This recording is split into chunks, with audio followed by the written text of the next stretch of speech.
Hello everyone, my name is Kanan Gulati and the topic for assessment 2 of the subject machine learning is linear regression. We're going to talk about linear regression, its example, codes and the errors.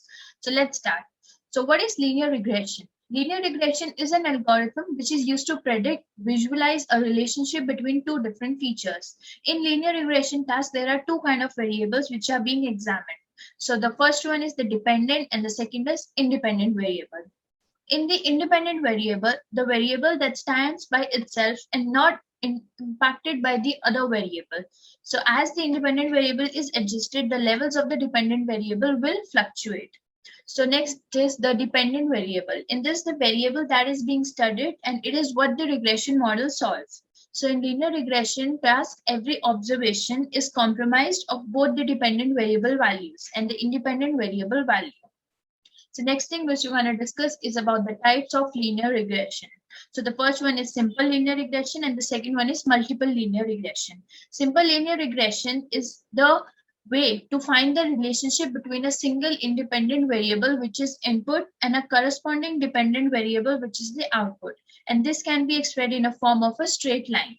Now multiple linear regression, it is a relationship between two or more independent variables which are the inputs and the corresponding dependent variable which are the output. Now the independent variable can be continuous or categorical. Now the next thing we're going to discuss about is the graphs of simple and multiple regression. So as you can see, this is the simple regression graph and here is the multiple regression graph. Now we're going to discuss about the linear regression model. So in this we're going to discuss about the code. And now the linear regression. In this, the library are being imported, which are NumPy, Matplotlib, as you can see in this on the left hand side. Now we are importing the data set in the salary data.csv, which is the string value. And in this data is there. And when the function is called, it will read the data and which is available in the CSV file. Now CSV file is nothing but a text file in which the data is comma separated.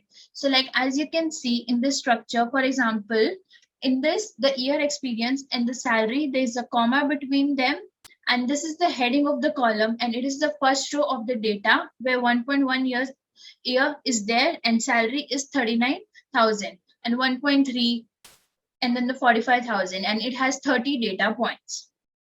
So now in the next, so to start linear equation, this is sufficient. So using this function called I am reading the data and it has to be stored into some variable and that variable is df.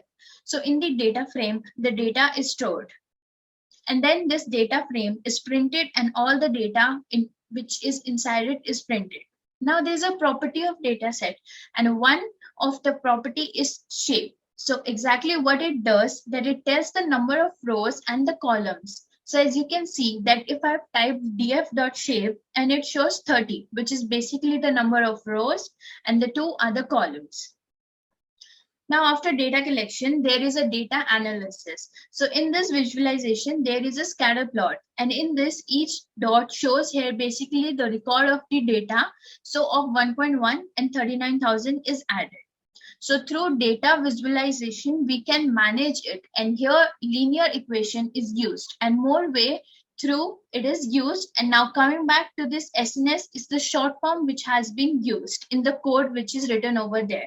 So scatter plot and then the code continues and the data is equal to df means it is coming from the data frame. And so I have to mention the third parameter also, which is the source of the data.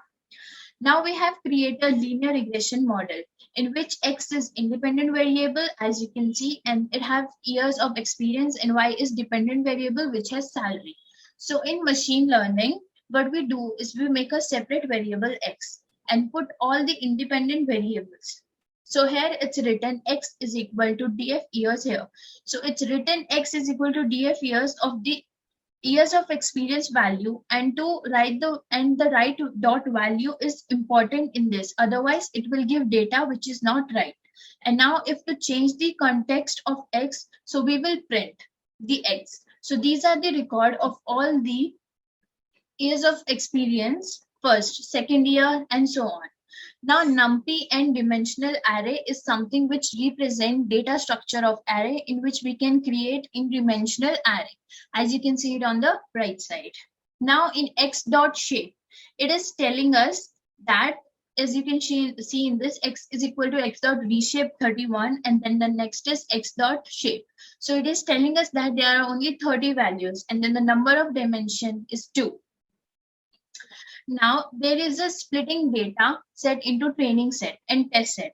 Now first of all, we are importing using train test split, and this function is available inside sklearn library.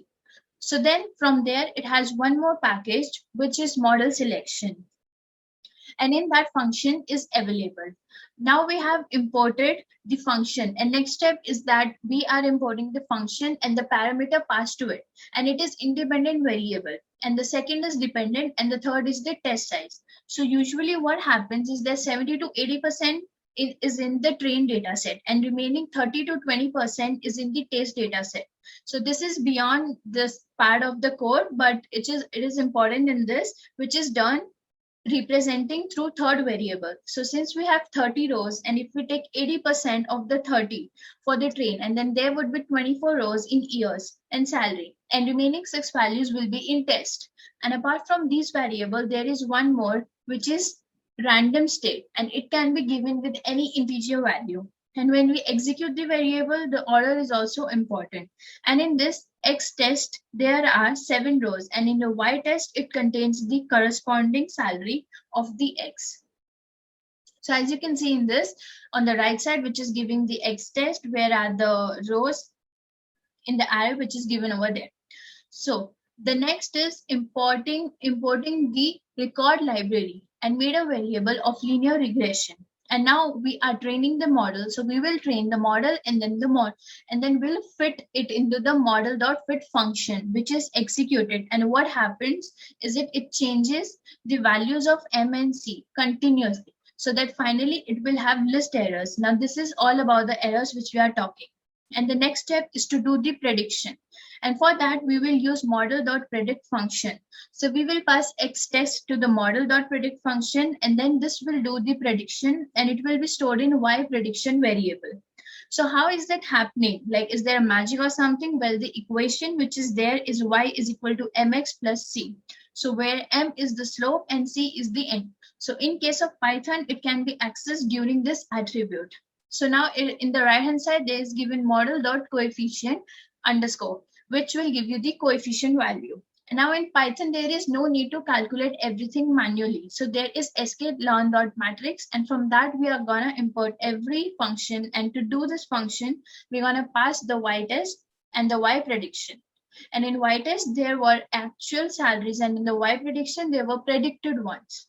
So it will be done. And now here, as you can see, it is telling the average value, which is 30. So that's it, the code which we discussed. And now we're gonna come to the next part, which is equation of linear regression. So the equation for linear regression model is known to everyone, which is expressed that Y is equal to mx plus c. So now here, the Y is the output of the model, which is called the response variable, and X is the independent variable, which is called the explanatory variable. So these are all the explanation, and by giving through the PPT, you can like go through this, and this is a very self-explanatory thing. So now linear regression errors, what are these? So the quality of a regression model is how well its predictions match up. So as we have seen in the code, there were the linear regression errors in the end. So how do we actually evaluate the? Luckily, smart statisticians which have developed error matrices, it is used to quality, it is used to judge it, and then it gives us. So now there's the first thing, which is mean absolute error. So it is the simplest regression error matrix to understand. Now we will calculate the residual for every data point which is there in it, taking only the absolute value of each of that negative and positive residuals.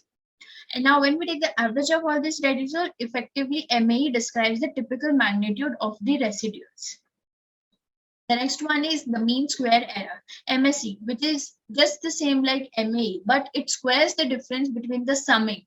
Then instead of using the absolute value, we can see the difference in the equation below. As you can see the equation which is there. Now root mean square error, RMSE, which represents the standard deviation of the residuals. and it gives an estimate of the spread of the observed data points across the predicted regression line. So that's it about the errors. And now there's the conclusion part. So by seeing all the PPT, the only thing which we learned about is that the linear regression line is an easy to read way of obtaining the general direction of price over a past specific period. Now, unlike a moving average, which bends to comfort to its varying point, a linear regression line works to best fit data into a straight line.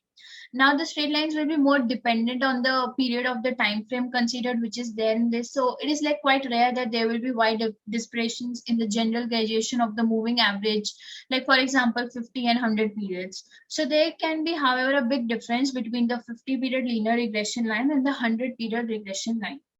So that was it about the code and the whole thing about the linear regression. Thank you so much.